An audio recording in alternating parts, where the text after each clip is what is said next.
Thank you so much, Maria.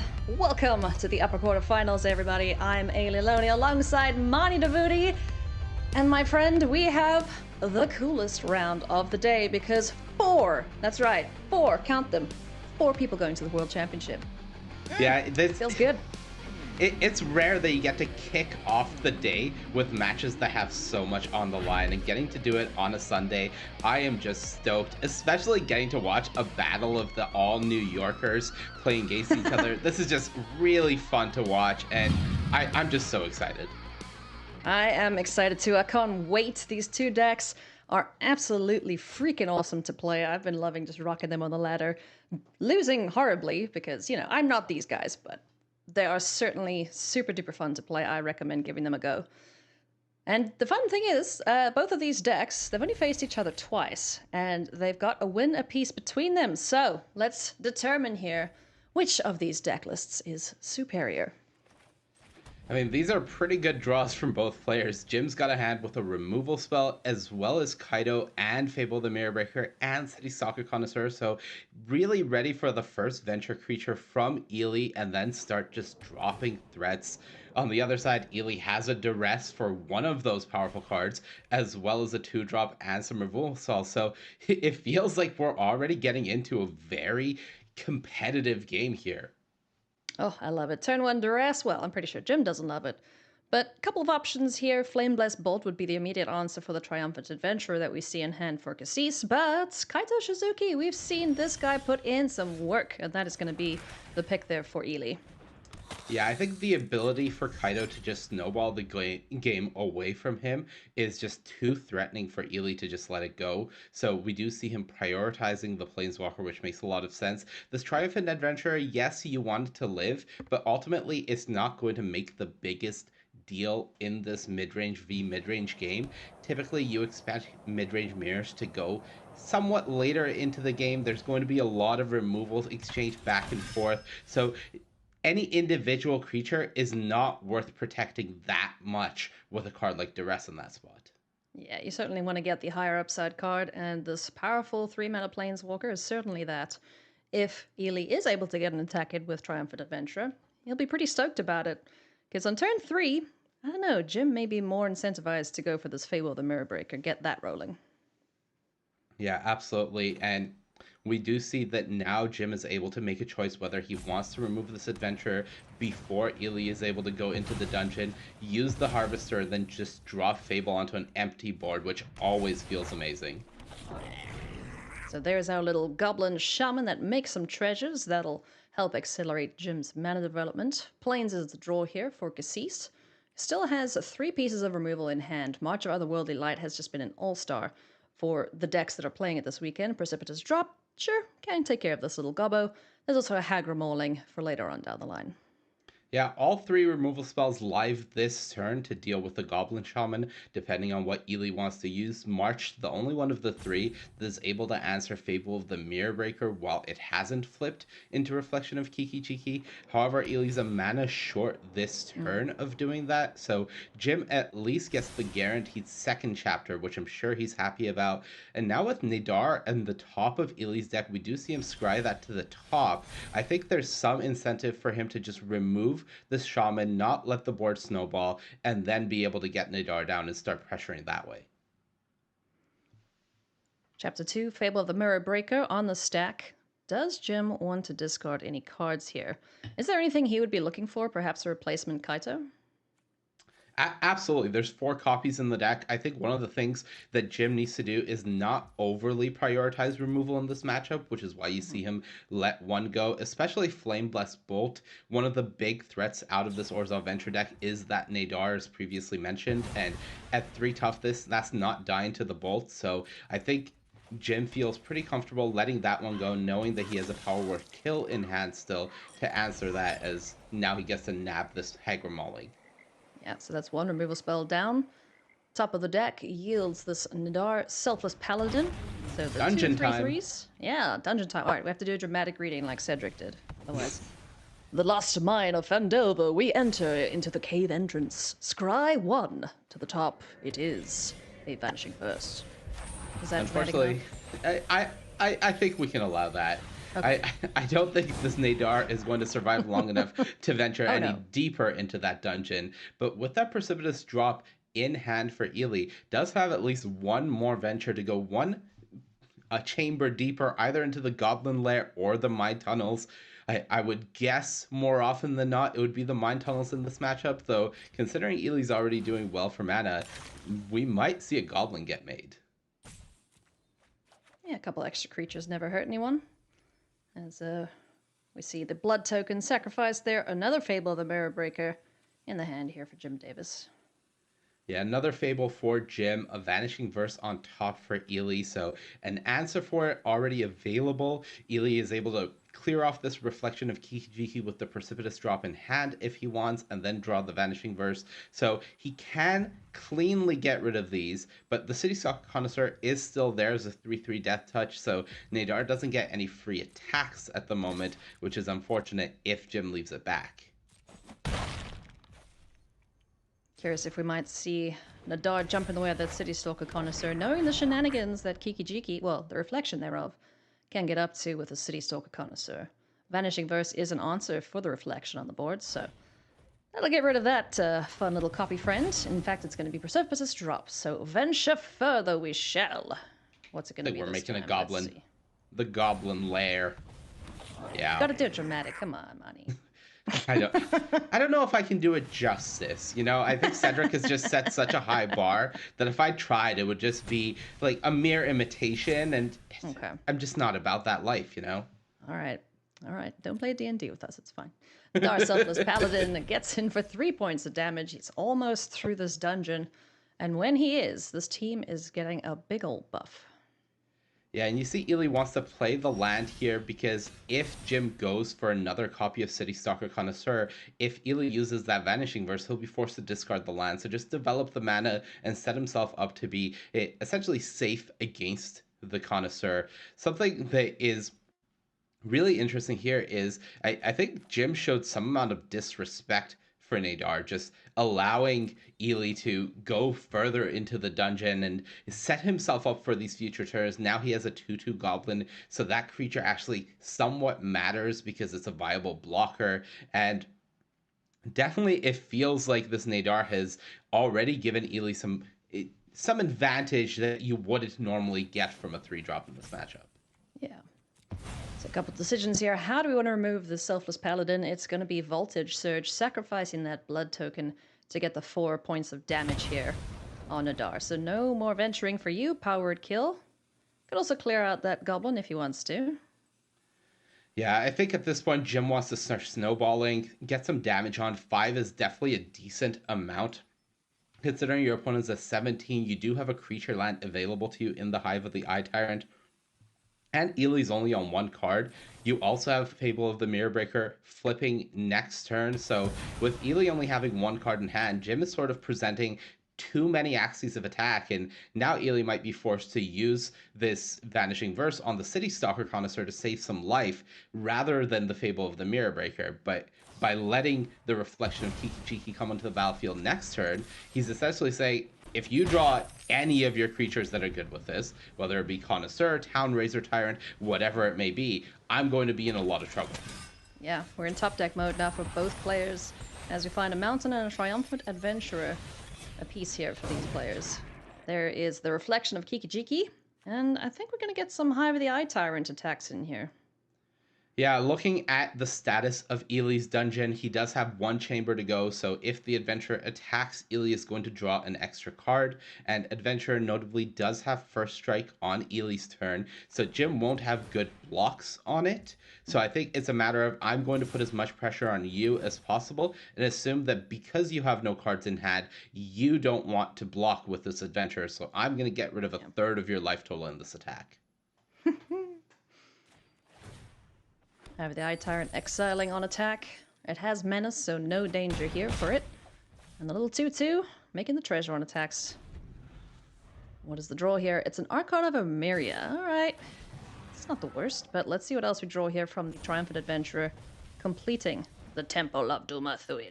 Ooh, that's a pretty nice one. Ooh, that's a good one. Okay, Sorry, reflection down. Away you go. Yeah, Jim doesn't like that 2/3 blocker also available. Obviously, Ely sequencing that in a way where he gets to cast 2 spells. If he had gone with the Archon first, that would have been pretty sad. But now he gets the 2/3 blocker down and a Connoisseur. He's going to have blockers for the Hive of the Eye Tyrant next turn.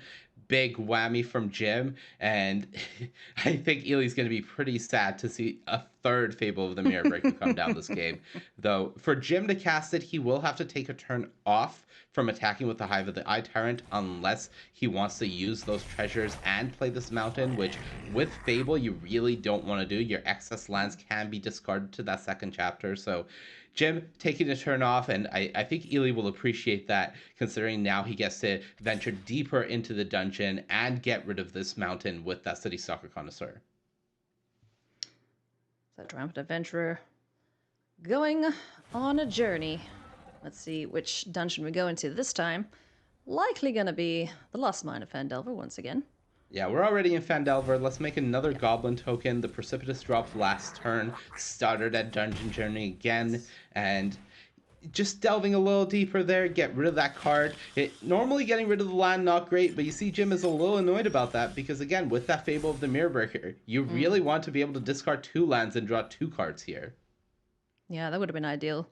Rahilda, not the worst draw, but Jim's going to have to figure out how to deal with this Archon of Emeria, so a couple of removal spells would be absolutely great right now. Yeah, Rahilda not having the impact that Jim wants here, because Rahilda is the type of creature that you want early to try to snowball the game. And at this point, Ely has plenty of blockers available to him. One of the nice things about Rahilda is it does have First Strike, so it can trade cleanly with the Triumphant Adventure. You won't need to throw 3 creatures in front of it to trade with the First Strike Death Toucher there. So Jim can trade that off and stop this venturing that Ely is presenting, but it definitely feels like Jim is falling slowly behind, and he's going to need a good draw in this turn, maybe one more turn, to stay in this. Yeah, because he also has the advantage of the blood token on the battlefield from the Connoisseur, so things are looking pretty good here for Kassis, our 8th seed player in the top 8. As Archon of Emeria gets a counter and will chip in for 3 points of damage, going down to 10, so even Stevens in terms of life total. But there's also the City Stalker Connoisseur if it's not blocked with the 2 goblins. Yeah, you're really seeing the incremental advantage that these dungeons and venturing into them provides for this Orzhov deck, because this Archon of Emeria going from 2 to 3 is a significant boost in power here. Putting Jim down to 10 and then playing another Archon means that you have Jim on an easy 2-turn clock if you find nothing else, and suddenly Ely is firmly in control of this game and Jim is in full top deck mode. Not a bad top deck. Power Word Kill, able to take care of one of these flyers. But Kiki-Jiki, or the reflection thereof, needs something to copy. So hopefully a creature off the top of the library for Jim Davis will arrive soon. Yeah, Power Word Kill does a good job of cutting down the clock from Ely. A 2-turn clock, pretty scary. A 5-turn clock, not so much. Ely hasn't drawn any creature lands yet, so Jim knows that there's no additional threat coming from there. There is a copy of a blood token available for Ely, so he does have a redraw if he finds a dead draw somewhere. And I think Jim wants to make sure that he's pressuring as well, so he can put Ely in a position where he might not be able to get aggressive anymore. Yeah, and if Ely double blocked there, he would have been really happy with that, because then both flyers would be taken care of, and the 1/1 wouldn't get through the reflection. Bright Climb Pathway, not what Ely wants to see right now, so let's send that away with a blood token. Hopefully find something better. No, it's a swamp. Yeah, worse in basically every way. Powered Kill will take care of the 3/4 Archon of Emeria, using those treasure tokens. So just 2 points of damage. The race is on. With that land draw, Jim is actually ahead. He's winning in the race. He's got 5 damage on the board here alone, because Reflection of Kiki-Jiki can just attack. There's nothing that says you have to activate it. And that 1/1 Goblin is not doing much to block here. So really we're seeing how much just missing on draws 1 or 2 turns can affect this sort of mirror, this mid-range mirror here in the different decks. And I think for Jim, this is the question of, do I want to just get fully aggressive, or do I want to be as safe as possible and just pass for a turn, abrade this Archon of Emeria? And I really like getting aggressive. Eli's not Be showing you any aggressive. strength. Be aggressive. Yeah, I Jim like is that. at the beginning of combat looking at the list saying, how do you punish me here? Because most of the cards in Eli's deck he would have played there, and there isn't that much instant speed removal available for the Venture deck. I love this line from Jim Davis, just essentially forcing Eli Kassis to have it, and as we can see, Eli doesn't have any. Yeah. Maybe just thinking about the Wandering Emperor, if that was a potential concern there for Jim. Nice draw here, Precipitous That's a Drop. good draw. We complete the dungeon, draw another card, so it essentially is a cantripping removal spell. The Reflection of Kiki Jiki, that's a huge draw. Ooh. Iganjo able to answer this Hive of the Eye Tyrant. There is no Braid in hand here for this Archon of Emeria. Clearwater Pathway is the draw, so that's not great. Oh, this is going to be so close, down to the wire. Jim is winning the race right now, so he's incentivized to just activate this Hive of the Eye Tyrant and keep attacking. He's looking, how much instant speed removal do you have? Going over the list, what cards are you drawing here that you're not playing? You've already played a March, so you've played a Vanishing Verse. Do I just attack here? And I think in this position, he almost feels like he has to. But that Iganjo draw from Eli Kassis was absolutely massive, as now he's going to stay at 4 life. Another card exiled here for Jim. And yeah, you see him shaking his head like, you drew it. Because last turn, I'm not going to repeat what Jim Davis just said there, but I feel like fans watching at home can you get decipher that for themselves. That's a one-of in the deck, so a very timely draw there for Kassis.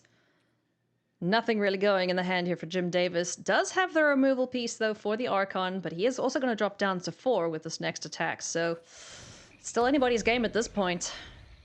And Eli gets to break serve here, and this is a massive way to break serve because Wandering Emperor immediately put a counter on this Archon, makes this a 2-turn clock, and gets it out of a braid range. I would have loved to do that in Eli's position, but as is, this is still okay because Jim can't lead off with Duress and remove this Archon this turn.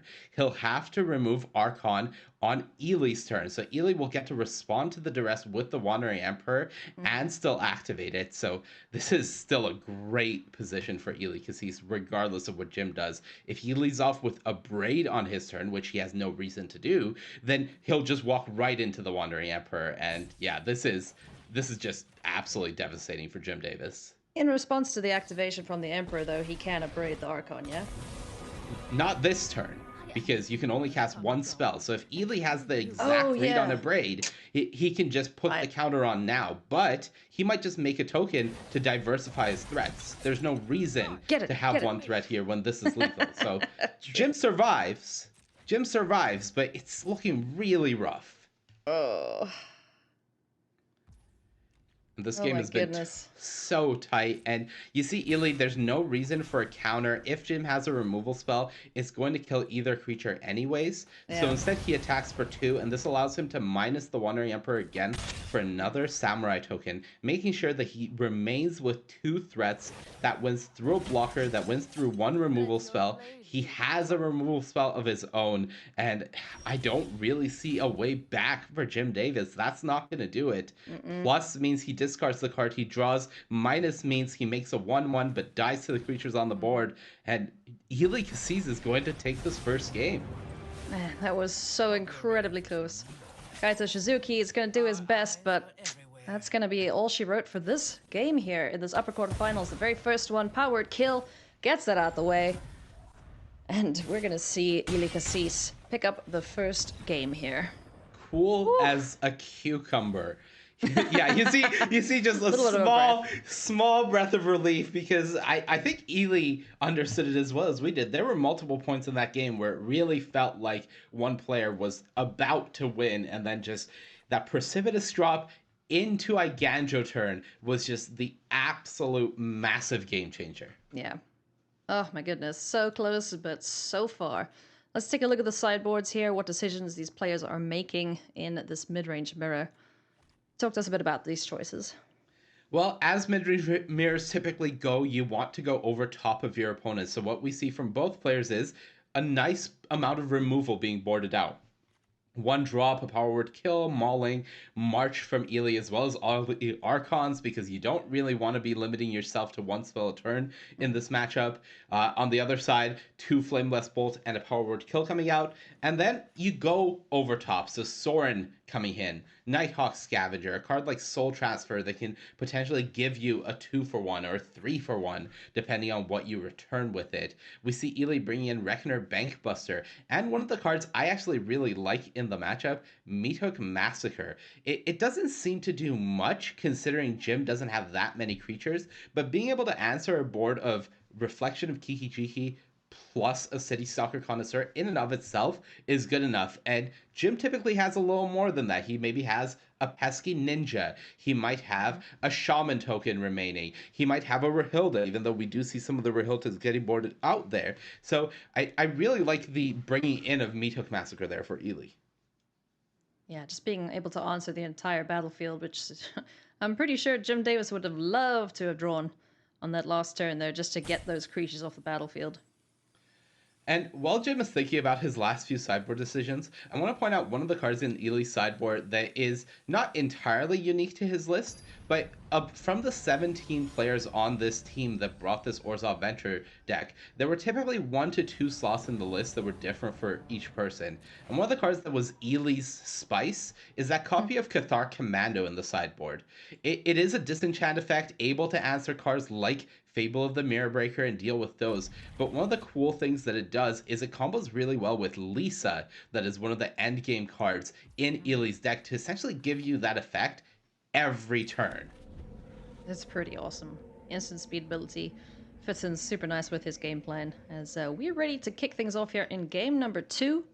Will Eli Kassis hand Jim Davis his first loss of this tournament? Jim certainly hopes not. So everything to play for here. Doesn't have an untapped black source to start things off and go turn 1 duress. Forsaken Crossroads. Are we going to get the scry? We are. There's a precipitous drop on the top. Yeah, keeps it on top. I think drop looks pretty good here when you're on the draw. You want an answer to a potential turn 2 Rahilda. You want an answer to that Fable of the Mirror Breaker, to Kaido if it makes a ninja. And unfortunately for Jim, he has the duress, but he sees a hand of mostly creatures, and that hand lines up pretty well against the hand that Jim Davis has. Jim's hand is good, but the big problem with Jim's hand is it gets threatened very easily and doesn't answer those 3/3s well. That Voltage Surge, only 2 damage. Yeah. Really needs to find one of the creatures that create the blood token. So we'll hope that is found off the top of the library. Hive of the Eye Tyrant. 1 turn too late for Jim, unfortunately, so it's just going to be Storm-Carved Coast. Now, where do we go from here? Kaito Shizuki time or Fable of the Mirror Breaker? It's got to be Kaido. You know Eli's hand. That you know that Eli can pressure through a Fable much better than this Kaido.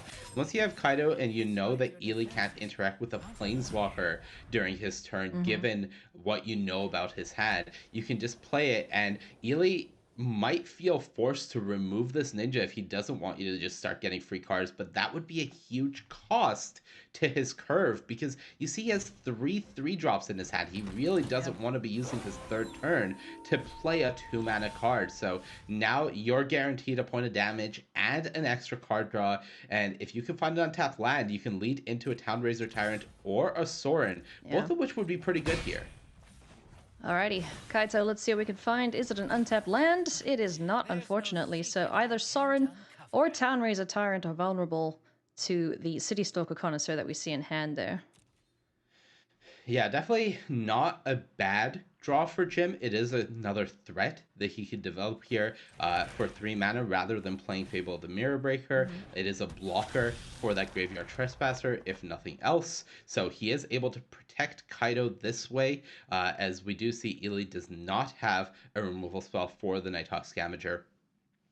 So now it's a question of how badly does Eli want to pressure this Kaido? Does he want to trade the Trespasser? Does he want to 2-for-1 himself to get rid of the Scavenger? And it feels like he's willing to trade Graveyard Trespasser for Nighthawk Scavenger, given he has a follow-up in the Connoisseur and get the highest cost card out of your hand. So those creatures will trade. Death Touch doing its job. Filling up the yard there.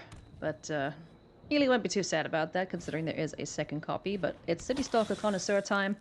And now let's see what hits the graveyard. Is it going to be Sarn or Town Razor Tyrant? What do you value more here, Monty? I typically value Planeswalkers a lot in this mid-range matchup, but Townraiser Tyrant is just so tempting to both pressure your opponent when you know they don't have a good answer to it, and a 4/4 body really relevant against the two 3/3 creatures that are in Eli's hand, so I would be keeping the dragon. Yep. Also, Town Razor Tyrant would be able to target the Hive of the Eye Tyrant, so if Eli was planning on keeping that around, he might have to change that thought process. Kaito finds another Clearwater pathway off the top of the library here. And unfortunately, no third red source, so Jim's not in the position where he can go Town Razor Tyrant and keep up the voltage surge. Yeah, and hasn't found any creators of blood yet, so isn't able to use the voltage surge for its full potential anyways. And now we get to see Eli ask the question of Jim once again. Do you value your dragon more, or do you value your Kaido more? I would guess the answer is Kaido, but this is a position where Eli has the Death Touch creature, so the power of Connoisseur continues to shine because he really puts Jim in the spot where, yeah, I have this 4/4 dragon, but my Planeswalker is more important. And now Eli gets to finally play this Precipitous drop with 5 mana, so able to play a 3-drop behind it as well. I believe we might see Nadar now, as that would bring a 1/1 Goblin with it, so you get to diversify your threats. And yeah, it slightly, for a moment, thinks about a different dungeon, but yeah, I think we're just going back into Phandelver here. Into Phandelver, the cave entrance. We scry one. Is that duress worth keeping on top? Contemplates Kassis and says, nope, back to the bottom you go. And here comes the Selfless Paladin. Yeah, let's go into the Goblin Lair, diversify our threats, make a second attacker just in case. Fortunately for Eli, he has cleared off the ninja token, so Kaido doesn't just get a free draw this turn unless Jim really wants to activate the Hive of the Eye Tyrant and get an attack in with it. So this is looking pretty good right now for Eli.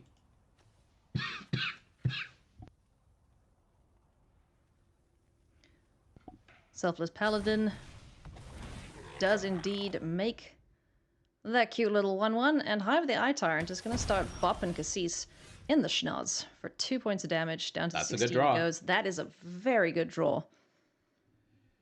That is a good draw. And, you know, Jim has full information on the remaining cards in Eli's hand, so he knows that playing that gets rid of a Graveyard Trespasser. So that is certainly the consideration for him here, knowing that that is what would happen.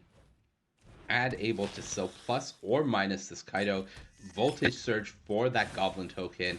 And yeah, this is just all angles. Jim able to fully control the board and make sure that keep my Planeswalker. Ooh. Keep a Fable in hand, and that's a Dungeon Descent being drawn from Eli.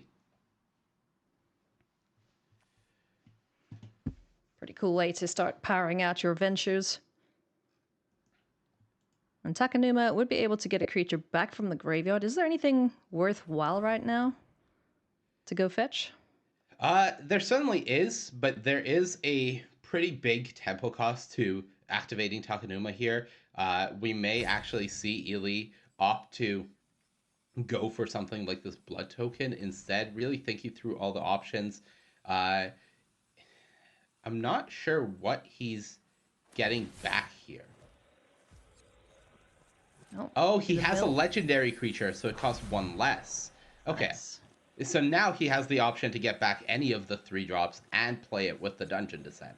Okay, this now makes a lot more sense. Eli likely going to be getting back a Graveyard Trespasser. The whole point of this play is being able to attack or get on the board this turn. So I think the tempo loss of getting the City Stalker Connoisseur back may be a bit too costly. And yeah, this makes a lot more sense. So here comes the Graveyard Trespasser back from the dead. Sort of. And gonna start chewing creatures in the graveyard to do the gain and drain effect. Goodbye, Town Razor Tyrant. Now, in terms of Go is ahead. that there's a voltage surge and the blood tokens, so Nadar can get taken care of without having to trade the City Stalker Connoisseur this turn. Yeah, but Jim has already allowed Ely to go to combat, so he will at least get this venture trigger here before either Jim trades off the Connoisseur or uses the Voltage Surge. Yeah. So let's see. Are we going to go for the counter? Lose life, gain life. Yeah, I Into think the the counter storeroom. is really tempting here. Just put it on the Trespasser, the creature you're not attacking with, and therefore the creature that you don't expect to be trading with the Connoisseur this turn. Alright, and there's the Voltage Surge for 4. Takes care of Nadar. Graveyard Trespasser is getting a little bit thicker. And Hive of the Eye Tyrant once again. Gonna bop Eli. Oh, it decides to sacrifice it. Cool, cool. Yeah, just deciding to preserve his life total. He's in a position where he thinks he can get back into this game, but that Hive of the Eye Tyrant isn't doing that much here on a board where that Connoisseur lives. So life total more important now for Ely. Yep. Just the unblockable ninja. Getting in for 1 point of damage, so 17 turn clock, if the attacks continue as such. And Kaito, being protected at all costs here by Jim, is going to continue the card advantage train. Nighthawk Scavenger. That's pretty nice. That's pretty great, especially with that 6th land and a Fable of Mirror Breaker to play. You get to get onto this board in a big way, and you have full information. Ely's not doing much over there. No, he's in top deck mode. Doesn't have a card draw engine. Has City Stalker Connoisseur, so that will at least get rid of one threat in Jim's hand. But at this rate, if he doesn't find an answer for this flyer, this clock accelerates incredibly. Yeah, Ely needs some help here for sure. That Nighthawk Scavenger makes this essentially not a race at all. And yes, Ely does have access to 2 blood tokens there, so is able to cycle through some draws over the next few turns, but the board is very much out of hand, and because Jim has had that Kaido on the battlefield the entire time, he's just drawing so much more than Ely. He sure is. It's time to get slappy, so Nighthawk Scavenger and the Unblockable Ninja are going to swing in here. 6 points of damage coming through. Nothing Kassis can do about it right now. Kaito gets another card off the top of the library here, and it is Powered Kill. So that is another great answer for the threats, or the blockers at this rate, on the board of Ely. Yeah, it feels like Jim is just so far ahead now, and there isn't much for Ely to draw. He would love to find a copy of Meathook Massacre that he boarded in. That would at least stabilize the board, and especially with that Graveyard Glutton being large, he could have it live and attack that Kaido if he wanted. There would be a Hive of the Eye Tyrant to worry about. But as things stand, Ely just doesn't have anything available to him, so it's time to go searching with blood, and he doesn't have much time to find something good here. Blood token sacrifice. Let's get rid of that Triumphant Adventurer. Ooh.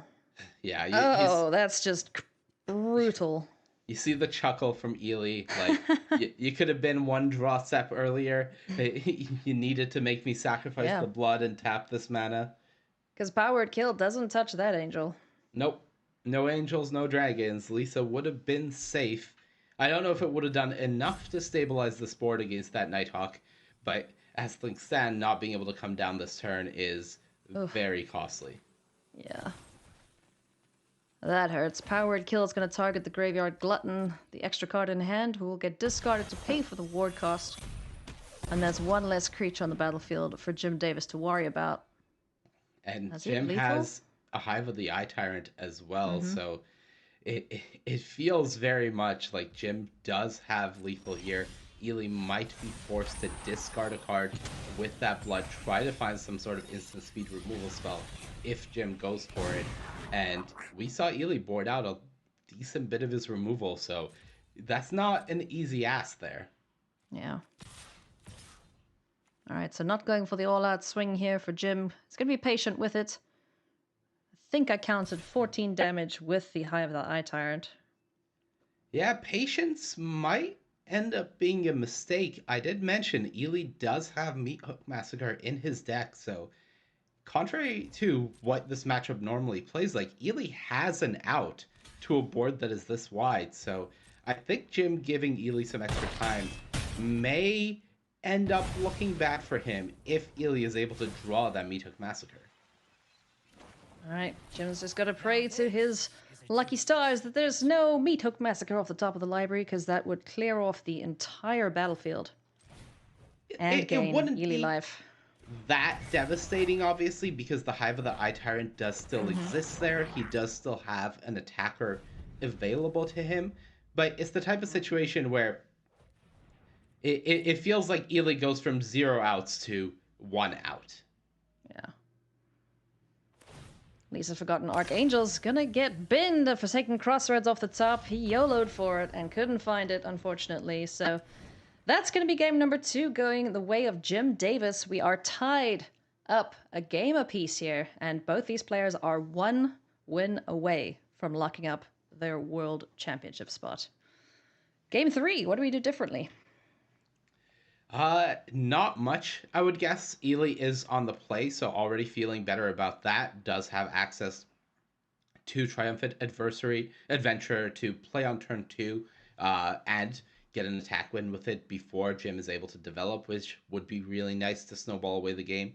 We might see him take out a copy of Precipitous Drop, not expecting Jim to have Rahilda's in on the play. Perhaps that is the card that you're trying to target. So an extra copy of that taken out, an extra copy of Graveyard Trespasser brought in, perhaps, thinking that on the play, I want more proactive threats, less reactive answers, which would make a lot of sense to me. And for Jim, I don't think that much changes. Yeah, keeping in, I should say, the cards we saw sideboarded in after game 1. The Sorin, the Nighthawk Scavengers, which seem excellent in this matchup. Yeah, and has 2 copies of his own Meat Hook Massacre, especially more important on the draw. As we saw, either player can really snowball away the board in this matchup. And, ooh, Eli, that's not a hand that he can keep. Forsaken Crossroads give you a Scribe, but even if you find the land, it's not great. This hand is excellent. Eli has the turn 1 Duress into 2 Triumphant Adventurers, and this hand looks really nice from Eli. Get the Lisa out of there, just have your curve, and this game is not about Lisa, this game is about pressure. Oh, this Duress is going to be so happy to see 2 very juicy 3-drops in Kaito Shizuki and Fable the Mirror Breaker. Let's see if it's going to be Kaito again, yeah. I don't know, I think Eli recognizes that he basically single-handedly lost the last game to Kaito. It came down on turn 3 and never left the battlefield. Yes, he has more creatures this game to pressure it, so maybe he feels like this game is a different story than the last. But man, that Kaito has just looked so good every time Jim Davis has played at this tournament. It's put in the work for sure. Triumphant Adventure is going to come down on turn 2 here for Jim Davis. And that is an excellent way to pressure a Kaito Shizuki when it does land, because of that first strike and the death touch that it has available to it. Yeah, and if Eli finds the land here to develop Nadar, that would have been huge. As is, can still put another Triumphant Adventurer out there. So definitely not the worst situation. Go to Phandelver, scry, find your land. That's great. And something that is actually available to Eli is now... next turn, when he draws that swamp, attacking with the adventurers, he can make a treasure token by going into that chamber of the dungeon and then be able to play the Wandering Emperor off of that treasure. So a lot of power available to him in this next turn. Yeah, things looking pretty good here for Kassis. Has the 3rd land coming. Kaito Shizuki is just going to hit the board here. And if he wants to keep it alive, he's got a plus. I'll do it myself. Well, it's going to phase out, so he doesn't have to worry about the attacking this turn. I would guess that he may want to plus regardless, just to fix up this hand a bit. The 1/1 token, yes, is going to draw you cards, but it's not doing that much. The big problem for Jim right now is this hand is a bit too slow. He's never double spelling. He's not doing that much to keep up with this double adventurer draw from Iliad. We're really going to see the power of this venture deck each turn that these adventurers survive. So land gets discarded. There's a swamp we knew about at the top of the library, and it's going to be Nadar instead. So knowing that the City Stalker Connoisseur is in hand for Jim Davis, he's essentially saying, okay, fine, you can have my Emperor. I want to get through these dungeons. Yeah, I mean, by playing Nadar, he's going to get through this dungeon this turn. He's going to complete it, which means Nadar is going to have its Anthem effect. This is 6 damage. This is a third of Jim Davis's life total being taken down in this combat step on turn 4. And not to mention, he can put a counter as well, make it 7, draw the card, and yeah, this is the Venture deck when everything is going. This is looking so good here for Kassis. Look at this board! Yeah, he's just... that's just getting wide and large. As a braid is drawn at the top of the library, so Jim can take care of the Selfless Paladin, but unfortunately, there is a second copy in hand, so Kassis could just redeploy that and keep the Anthem effect. Yeah, and Jim might feel like he has to rely on something like a Nighthawk Scavenger this turn as a blocker, but we know that Power Word Kill is available, and with Jim not minusing, I think the best he can do is play one blocker or remove one creature from this board, and if it's a removal spell for Nadar, well, okay, that will keep you alive for a turn, but we're going deeper into the dungeon and we have a replacement. So this is Eli looking like this double triumphant adventurer draw on the play in game 3 is going to just get over the line before Jim can do anything. Yeah, I mean, aside from Kaito, Jim hasn't really done much in this game yet. It's almost as if he's, waited a couple of seconds after the after the gun has gone off at the starting line. And I think this explains why Eli chose to leave Jim with the Kaido rather than the Fable of the Mirror Breaker. If Jim was able to sort through these cards and maybe find something that does more or is cheaper so he's able to keep up with this curve, this game might look differently. Especially if Jim had that Shaman token making treasures on attack and then using those treasures to remove Nadar, for example, and just make sure that he's getting more spells in. That could have been huge, but as is, I don't think this is going to do it, as there's another copy of Nadar there waiting in the wings. The dungeon is already completed, so this Anthem effect is back online, and yeah, let's just keep presenting more and more pressure. Nadar number 2, you could Roll see of Jim. the eyes. Yeah, that's gonna hurt. I don't know, Eli. I want to go into the Tomb of Annihilation. Each player loses 1 life. Do it. Let's go. Have we been in here yet? I don't think so. No, we have not. Let's go. We're severely under level. First time for everything. Yeah. Level 5 party going into a level 12 dungeon. Oh, yeah. Oh, yeah. Tomb of Annihilation. Trapped entry. There's no caged entrance here. We are going into a trapped entry. -1. Attack with everything. We get to Veils of Fear and the Sandfall Cell if we want, or just complete it by going through Oubliette, which I don't think is what Eli is interested in doing. And yeah, all right. I think you just lose the 2 life. Sorry, yeah, just lose the 2 life. Yeah, Eli can afford to lose the 2. Jim, though, you don't have to. Just decline it, Eli. You're 19. Yeah, it doesn't hurt. It's just a little love tap on your life total. Don't worry about it. Yeah, I think this might be Eli's first time into Tomb of Annihilation, if I had to guess. He's like, oh, wait, I could just lose 2. Yeah. We see Jim discard the Town Razor Tyrant. All right, let's do it again. Artifact, creature, or land. And Jim can't afford to lose 2 life, so I think he's sacking a land here. Oof. Again, Eli can lose 2 life. An unenviable situation at this point. Yeah, and sacrificing a land is massive here, by the way, because Jim surviving through this attack would be Jim drawing to Meathook Massacre, potentially. But sacrificing a land means Meathook Massacre is, at best, going for 2 here, and that's not wiping this board. Oh, wow. No. Wow. Wow, wow. This Orzhov Venture deck, Eli. This Orzhov Venture deck. You're a fan, huh? It's pretty cool. I am a huge fan, but it's honestly just amazing to see these rebalancings have such an impact on this format. We see this triumphant adventure, just the minor tweak from 1-1 to 2-1 is such a game changer, and Eli Kassis is going to the World Championship.